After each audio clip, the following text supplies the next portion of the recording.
Masuk nih. Oke, saya buka dulu di hub. Oke, Siap-siap. assalamualaikum.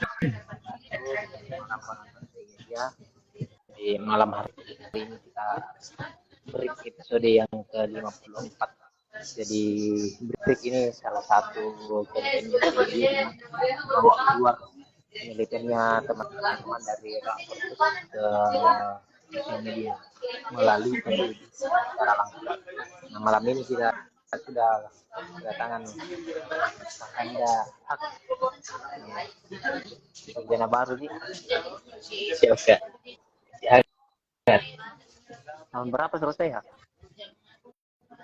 Kemarin selesai 2023, tepatnya bulan Agustus. Oh, 2023 bulan Agustus. Baru berapa? Baru gitu. Iya. Ya, sekitar Oke, Mas Di, mulai pertanyaannya. Aktivitasnya sekarang apa? Iya, Kak. Untuk sekarang itu saya punya kegiatan ada beberapa. Yang pertama itu saya sedang menggarap salah satu penelitian dari dosen. Kemudian di samping itu saya juga punya kesibukan utama itu sebagai pengajar di salah satu sekolah dasar di Kota Makassar. Oh, sekolah dasar di Makassar. Iya, Kak. Itu gimana aturannya tuh? Sama yang penelitian, sama jadi tenaga pengajar di sekolah. Oh iya, Kak. Berhubung kalau persoalan riset itu kan dia WA work from anywhere, jadi bisa dikerjakan di mana saja, kapan saja. Tapi ada juga waktu tenggatnya. Untuk mengajar sendiri itu saya mengajar dari pagi, kemudian pulang jam 2. Itu kan waktu sisanya bisa digunakan untuk melakukan riset-riset, melakukan penelitian. Sembari tunggu akademik juga. Saya dengar ini, gosipnya mau lanjut. Siap, Kak. Bukan mau, sudah diterima. Iya. Maksudnya itu bulan Agustus, Kak. Bulan Agustus tahun ini nanti. Iya, Kak. Masih Univer 1 tahun di. Diver sekitar 8 bulan lah, Kak. Oh, 8 bulan. Iya.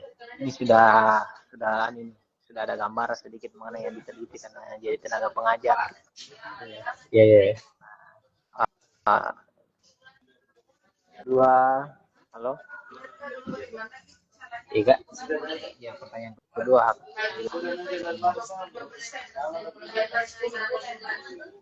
Oh, Kak, bisa diulang. Sudah. Halo. Oh ya, bisa, Kak. Kedengaran. Silakan perkenalkan dirinya. Oke. Ini apa saja, Kak, formatnya ini? Terserah mau apa. Oh, bebas saja, Kak. Dunia hobi bebas. Yeah. Oke, baik. Terima kasih, Kak, atas kesempatannya. Sebelum saya perkenalkan diri, kasih ke jaringan ini karena melalui platform ini semua riset-riset yang dilakukan oleh mahasiswa, khususnya mahasiswa Fakultas Psikologi, itu bisa dibumikan.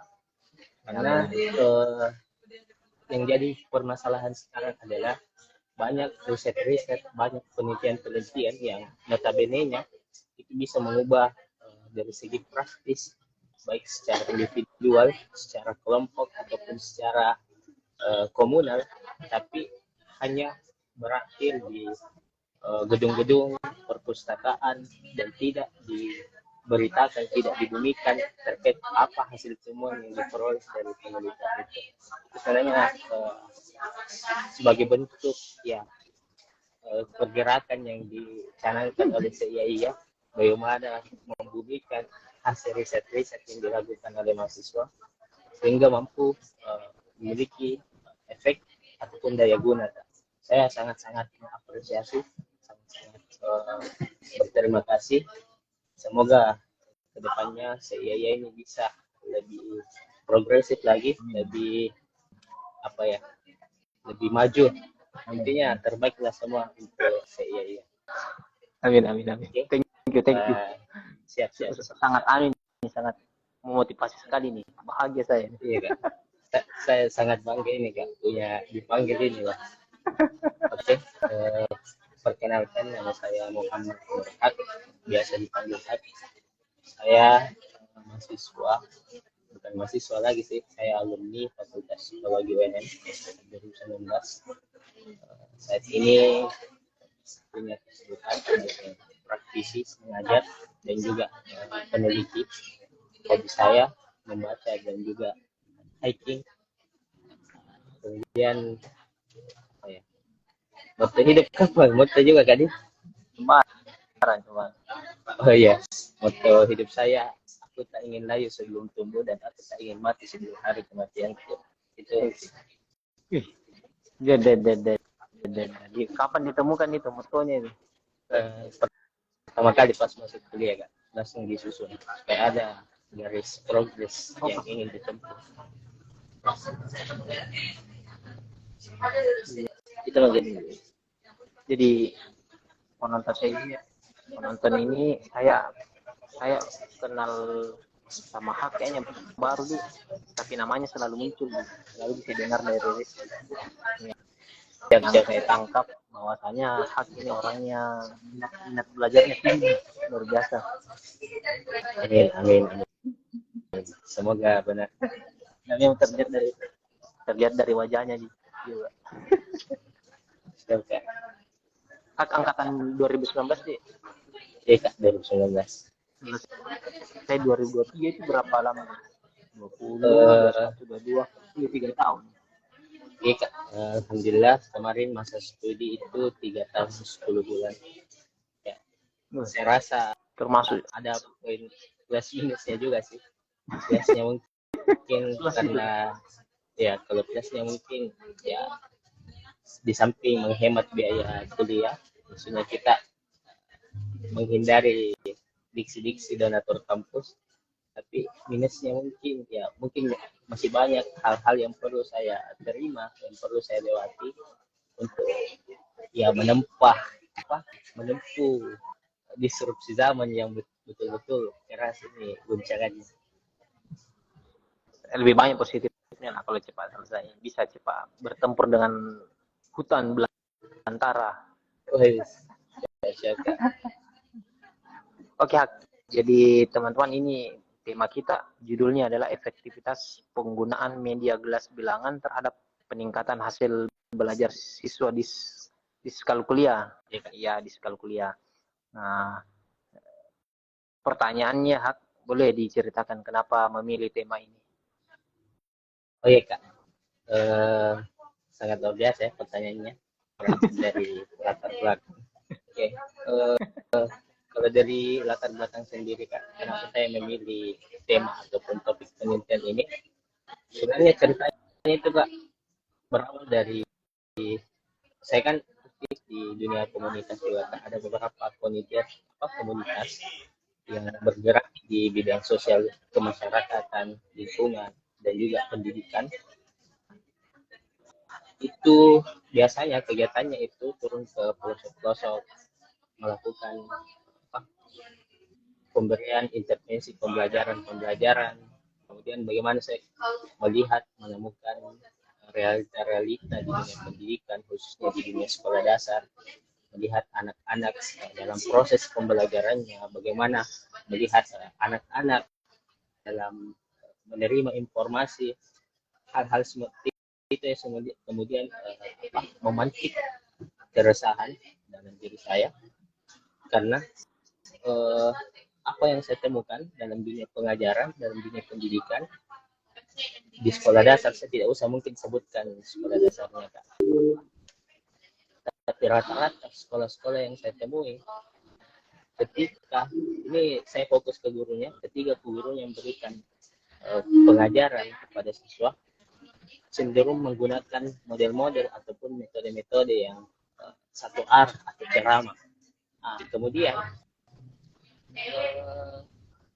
saya melihat bahwa tidak semua siswa memiliki daya rekam ataupun daya serap informasi yang sama.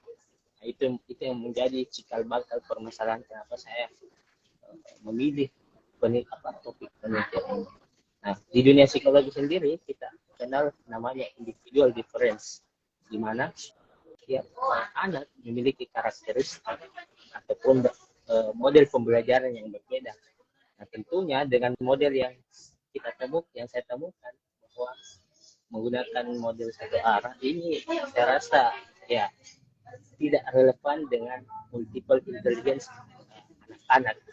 Bagaimana anak-anak dalam menyerap informasinya, apa implikasinya anak-anak yang diberikan pengajaran tidak sesuai dengan kapabilitas kognitif, implikasinya adalah tertinggal, pengucilan, atribusi negatif, justifikasi, bahkan sebenarnya juga hal ini saya terima Kak, secara langsung, di mana pada waktu saya berada di kelas 2 SD, saya SD di SD Tanganria, saya sebenarnya Kak, persoalan matematika itu sangat-sangat lemah.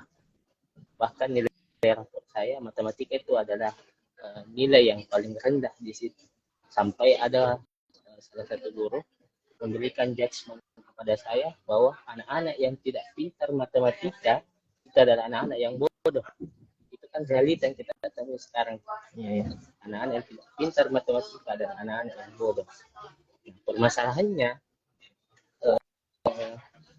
kognitif ataupun kemampuan kognitif anak-anak, ya kita tahu ada yang unggul secara intelligence, ada yang unggul secara sosial, ataupun ada mungkin unggul secara teologis ataupun keagamaan, apapun itu sudah sangat banyak sekarang.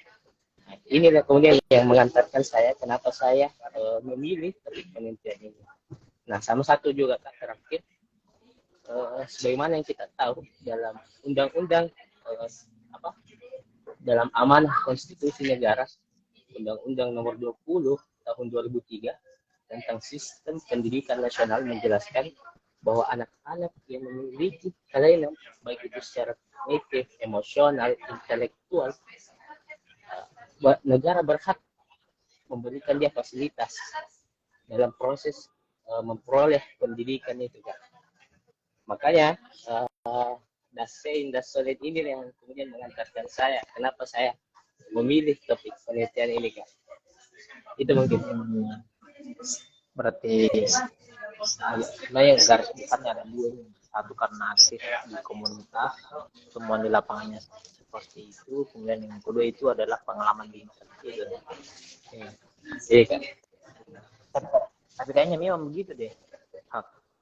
Kayaknya mungkin karena generasi sekarang yang jadi guru kan, yang dia minta maaf ya, mungkin yang paling dia tahu ya hanya mengajar berceramah, mengingat saja. Iya, betul. Nah, realitanya memang seperti itu. Pernah mengalami subjek matematika. Saya kan dulu kayaknya pas SD itu mata pelajaran yang saya suka. Bisa diceritakan sakit apa itu ketika di posisi yang kan di SD itu sederhana, kalau dia pintar matematika ya ranking 1 nih deh. Dan bagaimana itu kan di SD disuruh matematika tambah dan lain-lain, tapi itu susah sekali.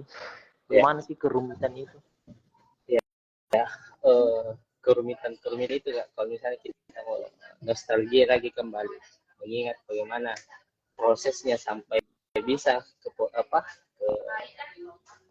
posisi saya sekarang. Yang pertama, justifikasi dari guru itu yang kemudian membuat saya minder, sehingga saya bukan membenci mata pelajarannya, tapi saya membenci gurunya, sehingga saya mengasosiasikan itu ke mata pelajarannya. Itu. Kemudian yang kedua, bagaimana saya di kelas, walaupun secara tidak langsung, tidak disampaikan secara eksplisit, tapi ada pengucilan di lingkungan pertemanan saya. Jadi anak-anak yang istilahnya pintar ataupun paham ataupun dapat mengerjakan soal-soal matematika yang diberikan oleh guru, itu dipandang sebagai anak-anak yang mungkin secara intelektual ataupun penyematan strata sosial kepadanya itu ya lebih ditinggikan, sehingga saya merasa bahwa saya orang-orang yang tidak diunggulkan dalam lingkup pertemanan itu. Nah, sampai ke posisi di mana saya tes, jadi kan kemarin sempat tes CPNS juga, saya tes CPNS, saya baru sadar ternyata matematika itu sepenting itu, tapi karena terlanjur saya benci mata pelajarannya, jadi ya mau tidak mau saya belajar dari nol lagi kembali. Saya sampai 4 kali di tes CPNS itu dan selalu berhadapan dengan soal-soal matematika. Jadi luar biasa tantangannya, Kak. Kenapa? Apa? Sehingga saya bisa sampai di posisi seperti ini. Berarti yang mungkin yang paling sering terjadi kalau siswa dia tidak tahu atau kurang di matematika, dikucilkan dari lingkungannya dia. Betul, Kak. Kejam itu kalau dikucilkan. Para Kejam kelihatan. Mas, berarti ini diskalkuli istilah psikologi atau istilah diskalkulia? Ya, Kak. Yang saya tahu sih Kalau misalnya kita ya kuliah baru. Oh iya, Kak, siap-siap. Jadi izin saya jawab. Mungkin di dunia pendidikan istilah kuliah mungkin ya, belum terlalu masif ataupun belum terlalu familiar. Tapi kalau misalnya di dalam bukunya Suparno tahun 2000, pernyataannya Abdurrahman di situ menyebutkan bahwa persoalan matematika pembelajaran, kesulitan pembelajaran spesifik itu terbagi menjadi 3 sebenarnya, Kak. Ada disleksia, diskalkulia, dan juga disgrafia. Kalau disleksia itu bagaimana siswa ini kesulitan dalam membaca kalimat-kalimat ya, secara verbal mungkin ada kesulitan. Kalau diskalkulia sendiri itu secara etimologi itu berasal dari kata Yunani dis dan juga kalkulia. Jadi dis itu ketidakmampuan ataupun kesulitan. Kalkulia itu kalkulus atau menghitung. Jadi anak-anak yang mengalami diskalkulia itu dia mengalami kesulitan dalam melakukan operasi hitung matematika. Kalau disgrafia sendiri itu anak yang susah membedakan gambar-gambar. Kurang lebih seperti itu singkatnya. Jadi istilah dunia, kan ada yang namanya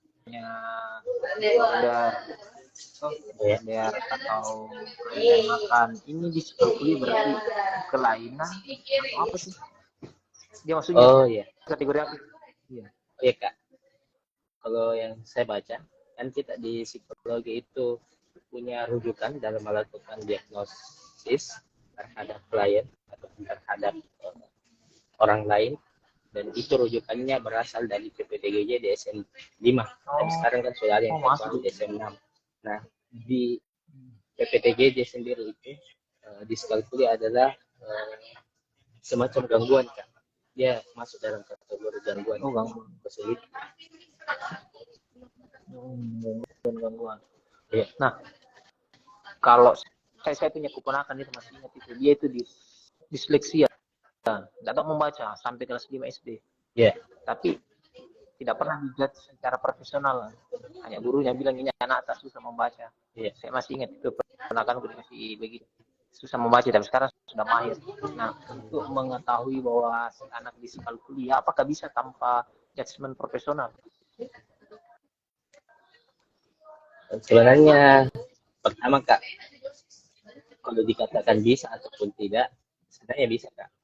Tapi ya dalam mendiagnosa kan harus menempuh alur-alur yang saintifik atau alur-alur yang sains, sehingga apa yang diatribusikan seseorang itu dasarnya ya jelas. Tapi kalau untuk melihat ya bahwa ini anak-anak dalam kategori diskalkulia misalnya, sebenarnya kalau di bukunya Paul Suparno di situ learner 1899 situ menyebutkan ada 12 ciri-ciri dalam melihat bahwa ini anak-anak masuk kategori diskalkulia. Salah satunya itu permasalahan visual apa bukan visual motorik kemudian juga spasialnya. Jadi kayak misalnya Kak, ini anak dihadapkan dengan angka misalnya 3 ditambah 3 sama dengan 6, 4 ditambah 2 sama dengan 6, dia kadang agak sulit. Yang dia pahami mungkin 3 ditambah 3 sama dengan 6, tapi ketika lihat 4 ditambah 2 agak lalot. Kemudian ada juga yang visual motorik yang kayak dia sulit mengidentifikasi simbol-simbol matematika. Ada banyak sih Kak. Ada juga bisa dilihat dari skor PIQ dan PAQ-nya. PIQ itu Verbal Intelligence Question, PIQ itu Performance Intelligence Question, itu PIQ-nya lebih rendah. Kemudian saya catat tadi ada 12 sih Kak, ada banyak caranya diidentifikasi. Nggak usah sampai banyak gitu. Iya Kak, banyak. Tapi kalau secara profesional itu, nah ini kan permasalahannya juga. Secara profesional, justifikasi ataupun mendiagnosa anak-anak disabilitas. Yang pertama, dari segi alat ukur di Indonesia itu masih sangat minim.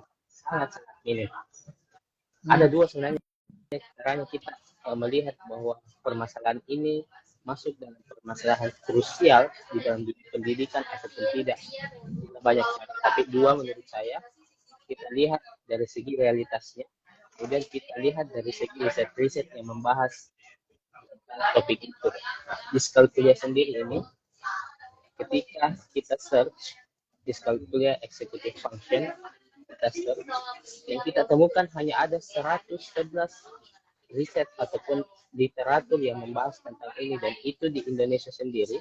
Kalau misalnya kita cari, tidak lebih dari 20 riset yang membahas tentang diskalkulia, dan alat ukurnya sendiri secara khusus di Indonesia baru hanya ada 2, dan itu diterbitkan oleh UGM. Kemarin juga saya sempat menyurat ke UGM, makanya saya pakai alatnya itu untuk screening. Jadi baru ada 2 di Indonesia, di UGM, diterbitkan oleh Ibu Nuril Bariro dan Suprah Wimbarwati 2016. Kemudian selanjutnya ada di rekonstruksi lagi kembali, dikembangkan item-itemnya oleh Ibu Nikma Sofia Afiati. Saya lupa tahun berapa, tapi baru hanya ada 2. Berarti rujukannya masih sedikit, yang meneliti juga masih sedikit. Peluang besar ini untuk para peneliti muda. Ya, betul Kak. Makanya saya tesisnya kemarin itu Kak, soal intellectual disability. Bisa konsep. Nah, ini diskalkulia ini di anak-anak saja atau gimana ini? Diskalkulia itu sebenarnya Kak paling gampang. Bisa juga sih Kak kalau orang tua, tapi bisa juga Kak. Tapi identifikasi paling tepat sebenarnya ketika dia pada masa kanak-kanak, karena kalau misalnya sudah misalnya dia sudah pindah usianya, misalkan anak-anak, remaja, dewasa, dan lansia. Misalnya kita detect dia pada saat sudah dewasa ataupun sudah lansia, bisa jadi permasalahan itu bukan lagi permasalahan diskalkulia, bisa jadi Alzheimer misalnya, gangguan gampang lupa, ataupun mungkin ada gangguan-gangguan lain yang sifatnya berpengaruh terhadap usia misalnya, sehingga permasalahan diskalkulia ini lebih ideal ketika kita mendeteksinya lebih awal. Jadi kalau permasalahannya itu bisa dialami oleh semua kalangan usia. Ya. Berarti bisa, tapi kalau sudah besar baru ditemukan bisa jadi parah ini ya. Bahkan bisa parah. Iya kan.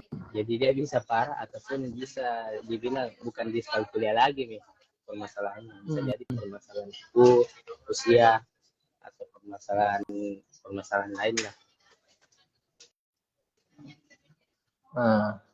Nah, ini artinya di kalkulia kan kelainan, artinya bisa disembuhkan atau ada sih yang tidak bisa disembuhkan. Iya Kak, dari beberapa riset ataupun literatur yang saya baca, diskalkulia ini kalau di Indonesia dia masih menganggap ini hal yang bisa disembuhkan, tapi setelah saya teliti, saya literatur review lebih dalam tentang diskalkulia di Amerika ataupun di negara-negara barat menganggap bahwa diskalkulia ini adalah permasalahan neuropsikologis. Ketika permasalahan neuropsikologis itu kan ketika ada sistem saraf pusat yang bermasalah, putus ataupun apapun itu, ya tentunya tidak bisa disambung lagi kan. Kecuali ada tali rapia, tali tis tuh bisa diri. jadi diskalkulia ini kalau dibilang disembuhkan tidak juga sih Kak. Maksudnya tidak bisa disembuhkan, tapi bisa diminimalisir dampak negatifnya. Kayak gitu kan. Oh iya. Masih merinding ini.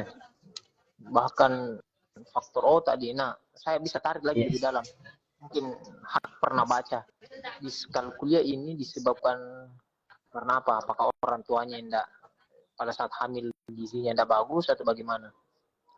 Baik Kak. Atau proses lahirannya tidak bagus atau gimana? Oh ya. Oke. Dari beberapa literatur yang sudah saya searching dari saya searching lagi tadi sebelumnya.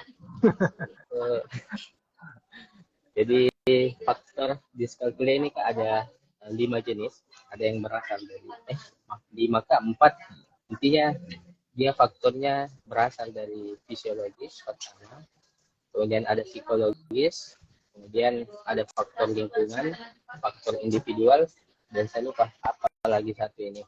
Intinya kalau misalnya faktor hereditas, faktor hereditas kalau nggak salah. Misal orang tua yang mungkin kurang gizi ya pada saat dia itu bisa jadi menimbulkan dampak negatif terhadap anak yang dikandungnya, karena secara ilmu kedokteran pun membahas tentang itu Kak, bagaimana pemenuhan gizi terhadap anak di usia-usia yang krusial. Kemudian faktor fisiologis misalnya, jadi anak-anak yang mungkin pada waktu kecilnya atau mungkin pada saat lahir dia punya keterbatasan fisik, entah itu pendengaran ataupun penglihatan, itu kan bisa mempengaruhi proses belajarnya. Misal ada pembelajaran dikasih tapi tidak dia serap dengan baik karena kurang optimal panca inderanya. Kemudian psikologisnya sendiri biasanya ada faktor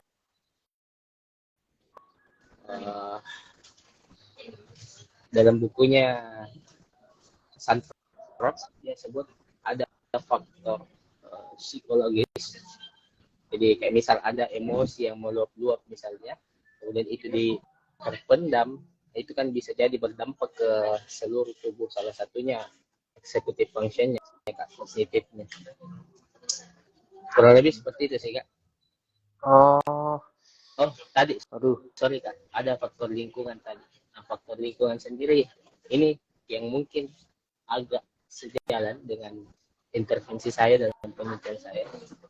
Itu, ya misalnya ada anak-anak, kalau misalnya kita pakai acuannya taksonomi Bloom yang kayak hierarkinya Maslow, itu kan tiap fase itu kan ada tahap-tahap pembelajaran, kayak misal summarizing, analyzing, sampai ke evaluasi yang paling tinggi. Ada tahap memahami. Nah, anak-anak yang biasanya melangkah langsung, misal langsung dia dikasih pembelajaran dengan model yang analyzing, dia melewati yang tahap awal itu yang mungkin knowledge. Nah, itu kan istilahnya tidak terwadahi proses kapabilitas otaknya dengan apa yang diberikan kepada dia, sehingga penting kiranya guru memahami bagaimana model-model pembelajaran setiap siswanya. Makanya individual difference itu harus digaungkan di dalam pendidikan. Jadi betul. Psikologis, fisiologis, hereditas, lingkungan. Ya, ya, ya, ya, ya, ya. Terus, nah, sebelum saya ke media gelas bilangan, selain ini apa saja sih yang bisa dilakukan untuk menangani di skala kuliah selain media gelas bilangan? Eh, Kalau yang saya pahami sejauh ini Kak, bagaimana cara menanganinya? Ada beberapa sih dalam literatur yang kayak diuraikan Halodoc tahun 2018 kalau nggak salah. Itu yang kayak pemenuhan gizi otak khususnya pada usia-usia tertentu. Kayak misal di usia-usia 3 tahun misalnya ataupun pada saat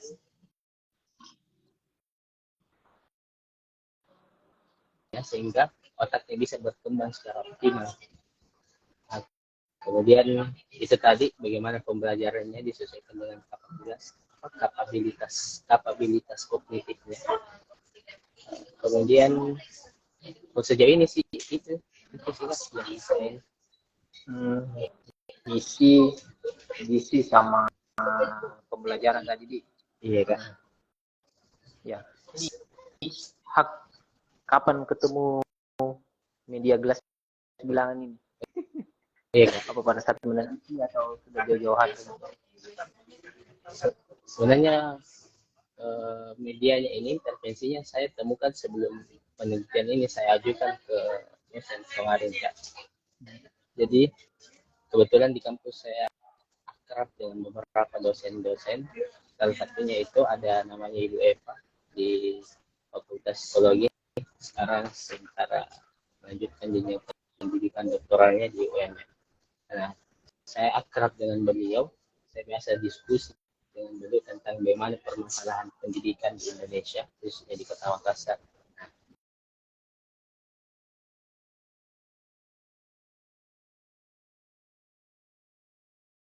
Kita ditawarkan bagaimana kalau misalnya kita buat intervensi pembelajaran yang sesuai dengan kapasitas ataupun kapabilitas kognitifnya anak, sehingga baranglah media gelas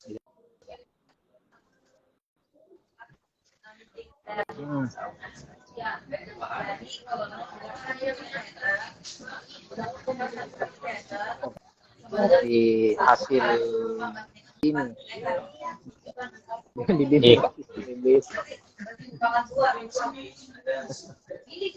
ini media gelas bilang itu bagaimana? Kalau aku belum ada gambaran nih. Orang main gelas ada bilangannya.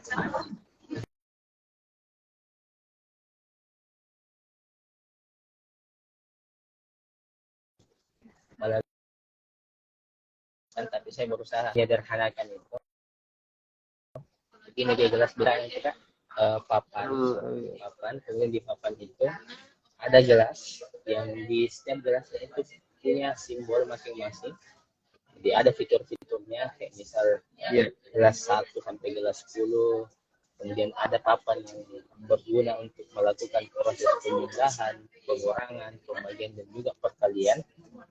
Dia menggunakan metode simpan pinjam.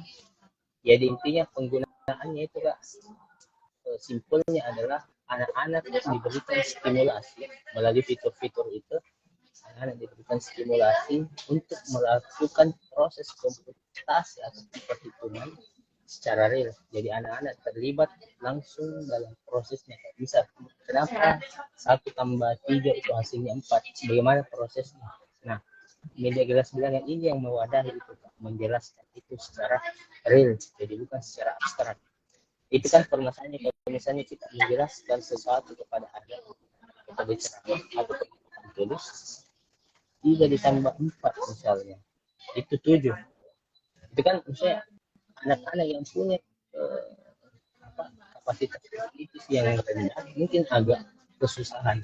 Tapi ketika kita menggunakan media gelas bilangan, jadi setiap gelas ini memberikan pemahaman kepada anak-anak, oh ternyata dari gelas 1 yang berisi 4 stick, kemudian gelas 2 yang berisi 3 stick, digabungkan, kemudian dikalkulasikan secara keseluruhan, hasilnya 7.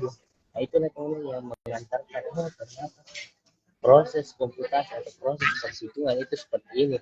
Jadi apa secara real media gelas bilangan itu menjelaskan itu.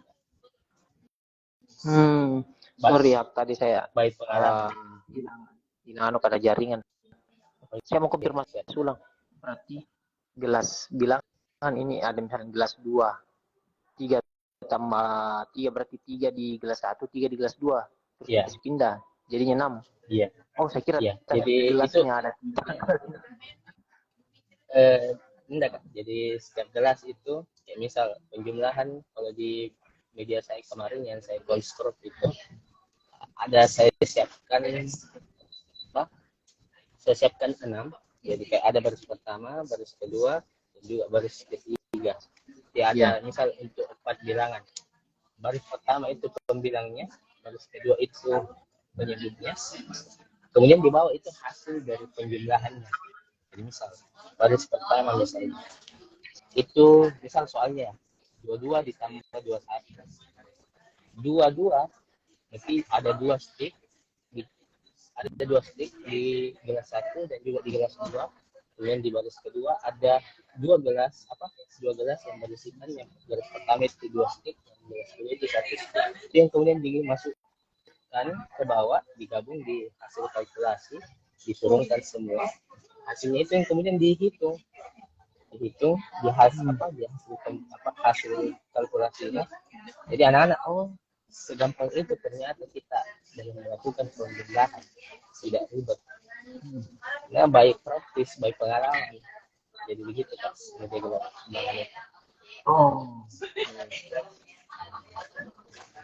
Nah, itu kan penjumlahan. Kalau pengurangan bisa dicontohkan. Nah, kalau pengurangan hampir sama di papannya.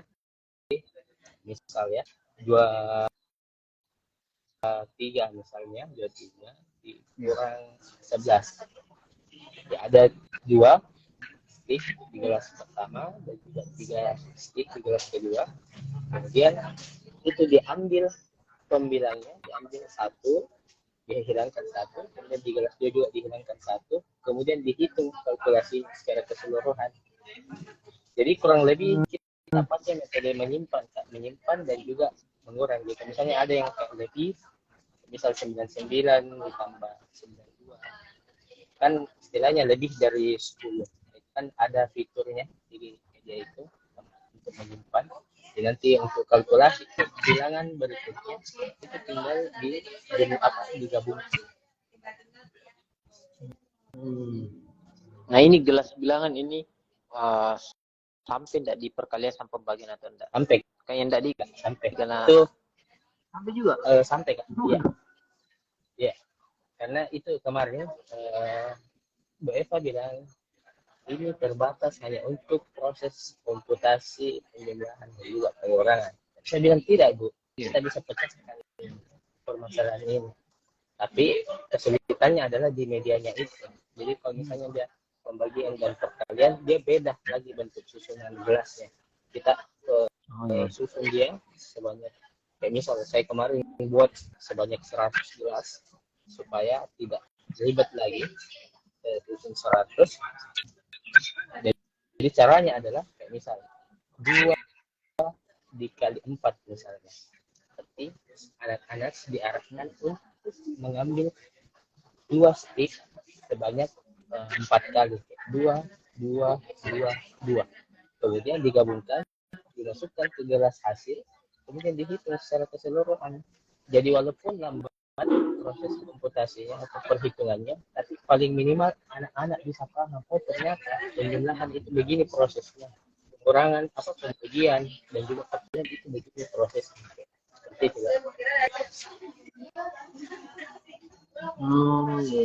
Ya. Jadi gue ini pertanyaan yang pertama, berarti ada tadi anak prosesnya.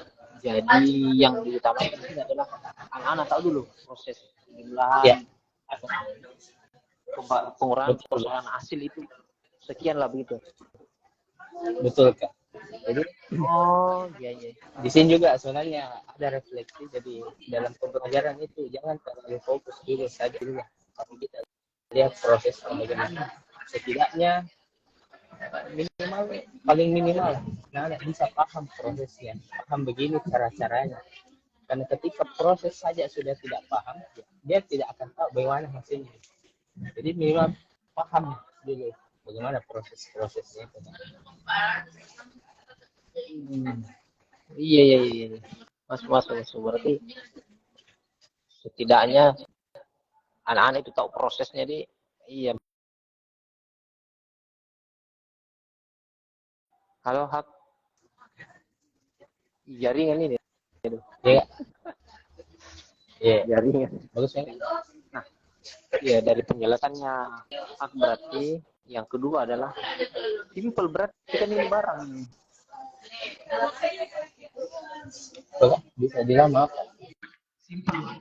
Ya berarti yang kedua adalah berarti simple gini. Semua guru bisa pakai. Enggak sesulit di kepala aku yang tadi. Betul. Betul Kak. Jadi ya itu, maaf Kak, izin tambahan sedikit. Jadi itu permasalahannya kita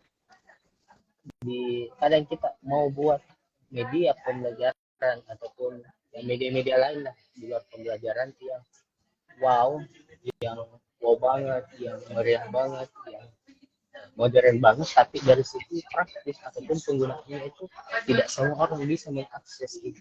Itu permasalahannya, kita kadang mau wow banget tapi tidak semua orang bisa menjangkau itu. Nah, padahal dari segi substansinya, apalagi ini media pembelajaran, kita mau semua orang bisa menggunakan media ini, khususnya dalam proses pembelajaran. Jadi substansi, esensi itu harus sejalan.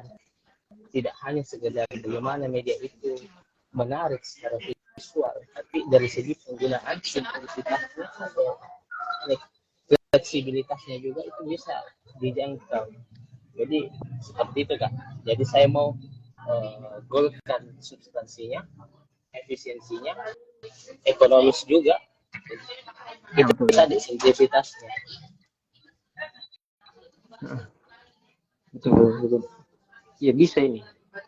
Ini bisa ini dibawa pergi ke sekolah-sekolah SD di Sulawesi diajarkan kan. Iya Kak, alhamdulillah nih medianya kemarin saya sudah akikan di Kemenkumham. Oh sudah, ya mantap. Sudah. Selangkah lebih maju berarti Anda. Tidak, belajar.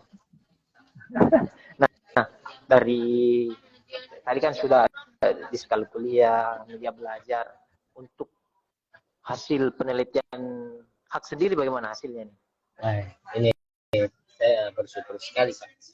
Karena harapannya melalui penelitian ini ya hasilnya HA itu diterima, hasilnya ditolak.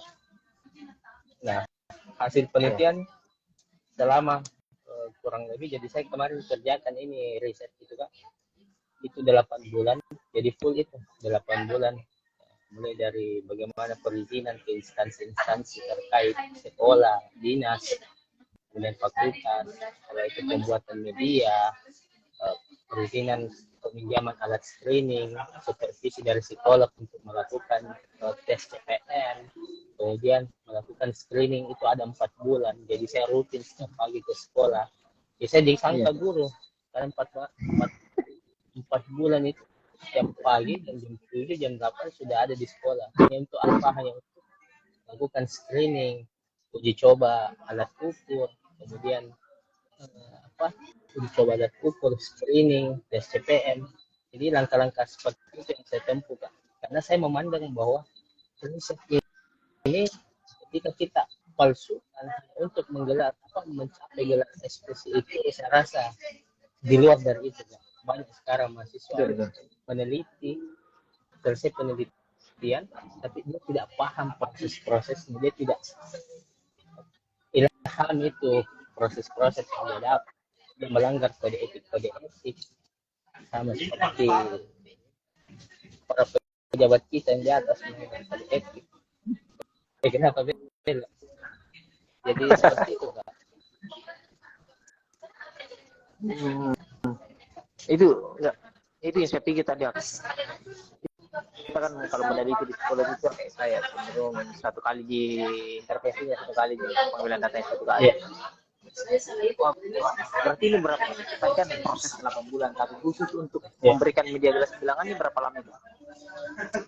Kalau media gelas bilangannya itu Kak, karena kemarin sialnya saya pada tahap intervensi itu mendekati libur ataupun cuti, jadi ada sekitar 3 minggu sisa waktu saya meneliti. Selebihnya itu nanti istilahnya siswanya sudah diliburkan dari sekolah karena mau bulan puasa. Jadi saya persingkat jadi 14 hari intervensi. Kenapa 14 hari? Di beberapa literatur yang saya baca sebelumnya yang menerapkan metode-metode pembelajaran khusus itu ada yang 3 hari, ada yang 7 hari, paling lama yang saya temukan itu ada 7 hari. Dia menggunakan dari baseline A, B, A itu 7 hari paling lama dan hasilnya itu ya cukup memuaskan. Nah makanya saya coba lipatkan jadi 2 kali lipat jadi 14 hari dan alhamdulillah hasilnya itu efektif. Bisa dilihat dari gain score. Jadi kalau misalnya penelitian eksperimen itu kita lihat gain-nya atau gain score-nya. Ketika gain score-nya itu berada pada jadi kalau misalnya di teorinya Hake tahun 90-an itu dia sebutkan ada 3 klasifikasi gain, ada yang di bawah 3, ada yang di bawah 0,3, ada 0,3 sampai 0,7, ada di atas 0,7. Efek ses yang saya peroleh kemarin dari hasil uji independen sampel test dan paired sampel test di antara dua kelompok itu saya dapat 0,8. Jadi cukup efektif media saya itu dalam meningkatkan hasil pembelajaran bagi anak yang punya kecenderungan diskalkulia. 14 hari yang efektif. Aduh, saya mau bilang hak barang bagus ini. Amin Kak. Masalah pemerintah sekarang tidak melirik begitu-begituan Kak. Ini nanti dia sama PJI. Amin.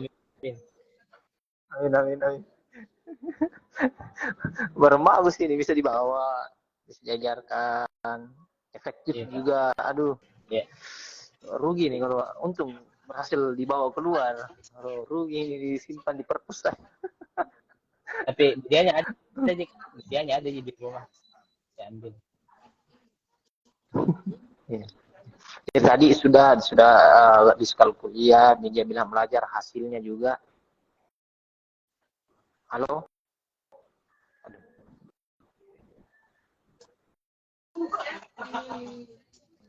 Halo, kedengaran ya? Jaringan ini aneh.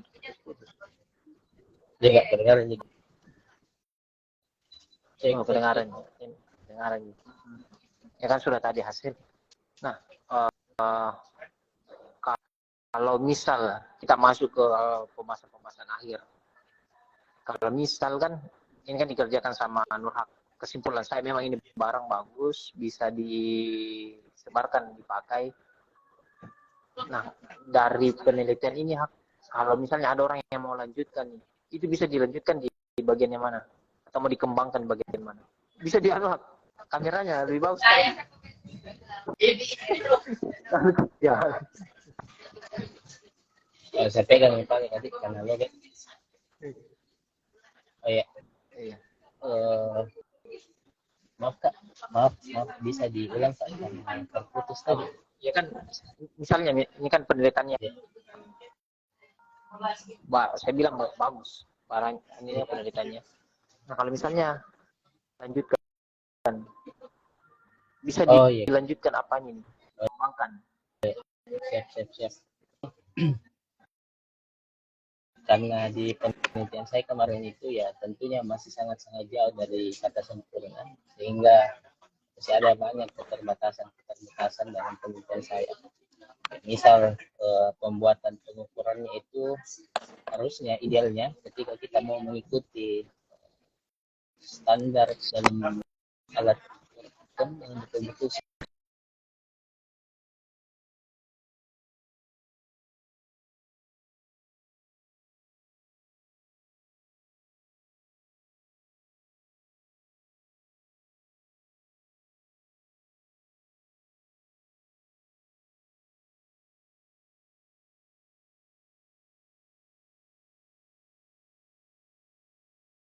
alat ukur.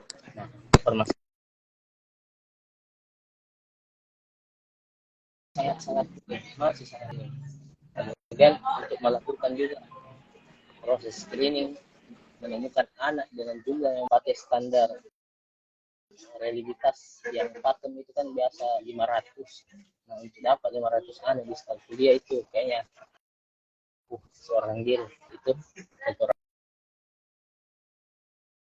Kemudian dari segi banyak mungkin masih perlu mungkin dikembangkan, masih banyak fitur-fitur yang bisa dimasukkan sehingga ya betul-betul bisa memberikan dampak yang sangat-sangat signifikan.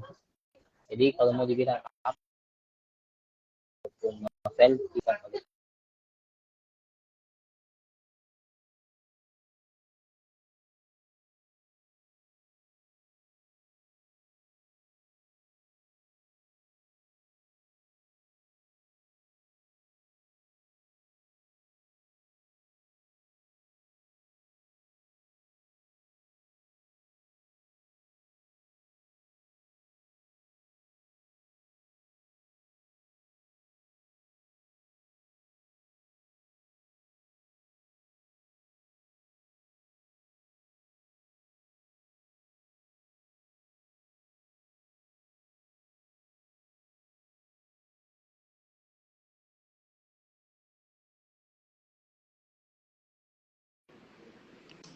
hanya itu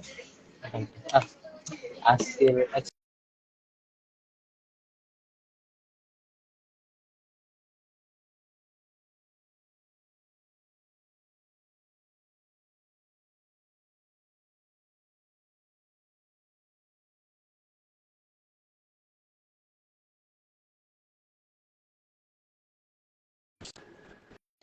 Sul. Halo.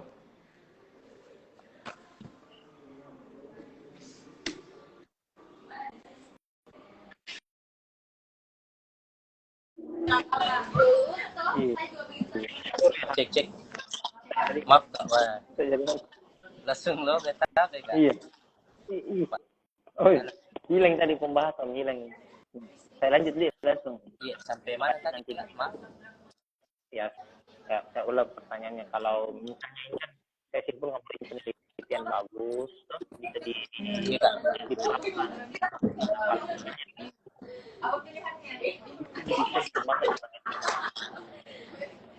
Oh iya kak, izin saya lanjut, maaf sebelumnya tadi kesalahan teknis perangkatnya.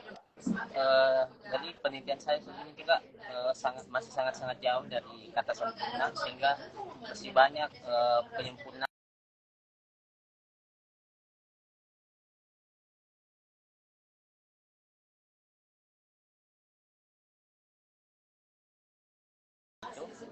Karena permasalahannya adalah ketika kita melakukan uji reliabilitas itu kan harus menggunakan subjek sebanyak 500, kurang lebih 500 itu idealnya kak.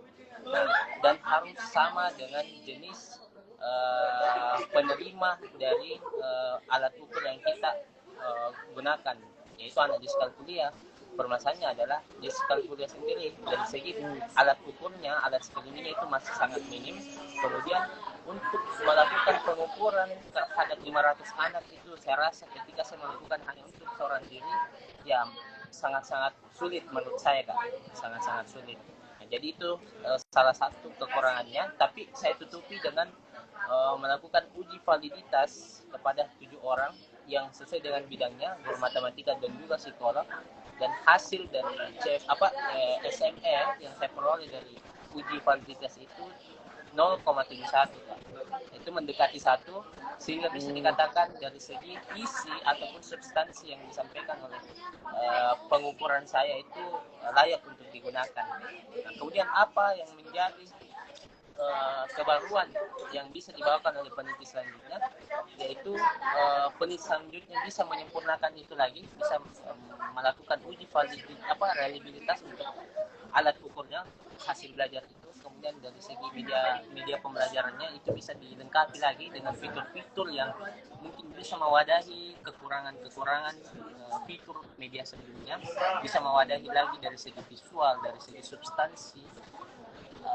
Mungkin seperti itu Kak yang bisa dibawakan, atau mungkin peneliti selanjutnya bisa menggunakan kepada anak-anak yang mungkin dari segi IQ itu sangat rendah, jadi dia IQ-nya mungkin low, bukan intellectual disability tapi sudah low, yang rendah itu, untuk melihat bahwa ternyata media ini bisa digunakan oleh semua kalangan, khususnya bagi mereka yang memiliki keterbatasan kesulitan dalam pembelajaran itu Kak. Ya bagus, terbuka luas dengan yang tadi dikembangkan. Kita masuk ke ada yang bisa lanjutkan Kak? Iya. Kita masuk ke sesi terakhir. Oh iya, siap Kak. Selama melaksanakan penelitian ini yang 8 bulan, apa yang dirinya? Maaf Kak, maaf.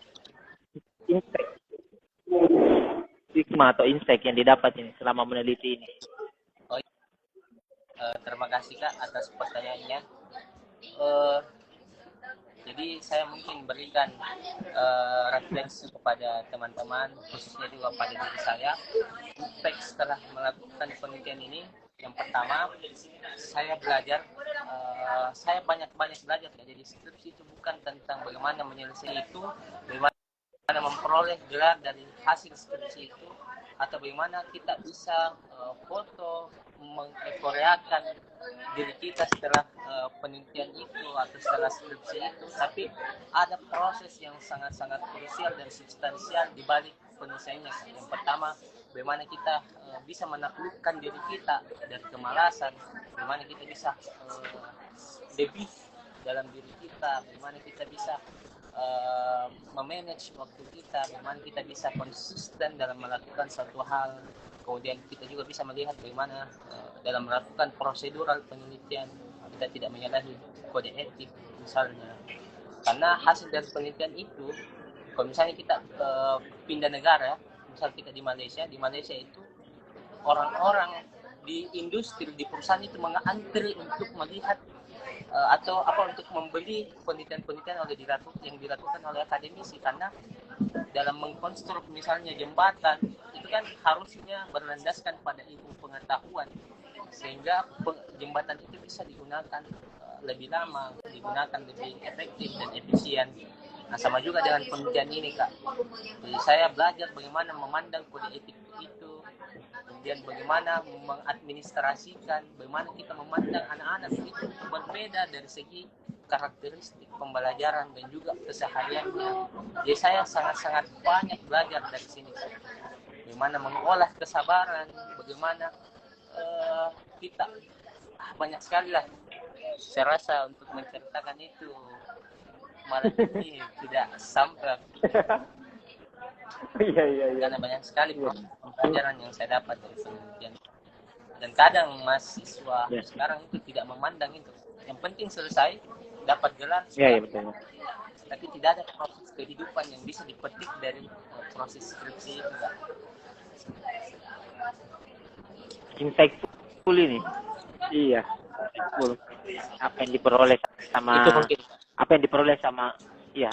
sama Hak ini sangat-sangat very insightful. Nah, pertanyaan terakhir, Hak. Apa yang mau disampaikan ke yang nonton ini sama tim CIA ke depannya? Pertanyaan terakhir ini, apa yang mau disampaikan? Apa yang Kak. Mau disampaikan ke teman-teman. Oh iya Kak. Untuk teman-teman yang sementara melakukan proses penelitian atau sementara penyelesaian skripsi, semangat, karena sejatinya skripsi itu bukan sebagai bentuk penghakiman dosen kepada kalian untuk menyusahkan kalian, tapi proses untuk melangkah atau proses untuk mendewasakan diri itu sebenarnya.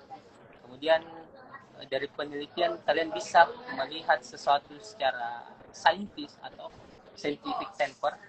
Jadi semua hal yang terjadi itu tentunya ada kausalitasnya, ada sebab akibat.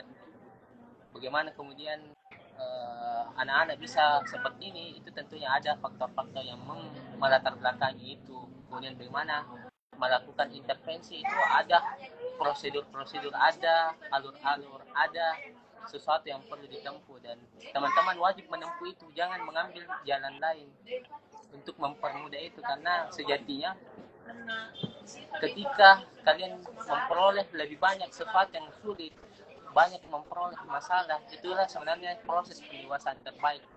Ketika kita memperoleh banyak masalah, karena ketika kita ditumpulkan dengan kenyamanan itu yang kemudian melemahkan kapasitasnya kita, potensinya kita, maka perbanyaklah masalah. Itu mungkin kan kurang lebih.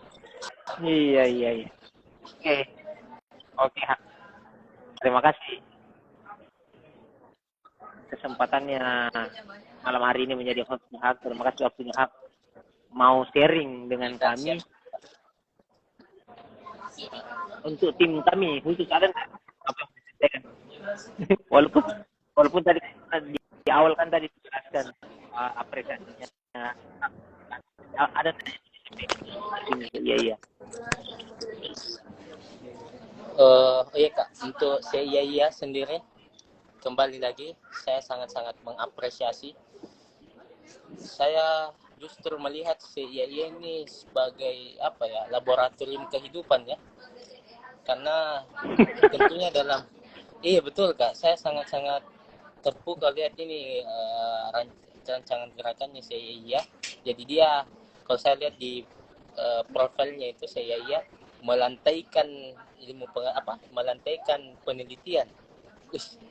Kalau kita mau kaji itu dari semiotikanya atau filsafat semiotika itu luar biasa sekali, itu melantaikan riset. Wah, karena yang jadi permasalahan kita, topik kita di Indonesia sendiri itu banyak riset, banyak akademisi yang melakukan riset, kemudian membuat suatu solusi, entah itu dalam bentuk intervensi ataupun pemahaman, tapi itu justru tidak dipandang ataupun tidak disambut dengan baik oleh para pemangku jabatan, sehingga produk-produk ataupun regulasi yang tercipta di masyarakat itu tidak berdasar pada pengetahuan, tapi berdasarkan pada ego ataupun kepentingan pribadi. Mungkin kurang lebih seperti itu, Kak. Iya. Betul. Oke, Hak, terima kasih waktunya malam hari ini sharing ke kami. Saya butuh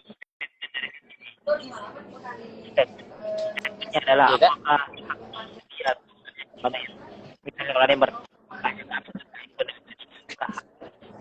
jadi referensi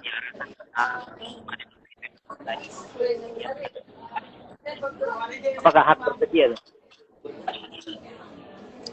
Bersedia Kak, bersedia.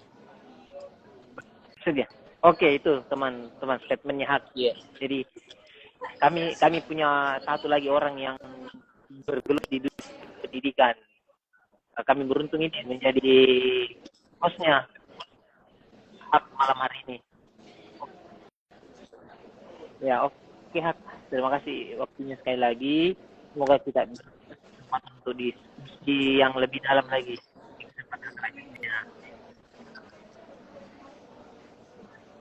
Halo. Kedengaran nih Hak? Halo, kedengaran nih?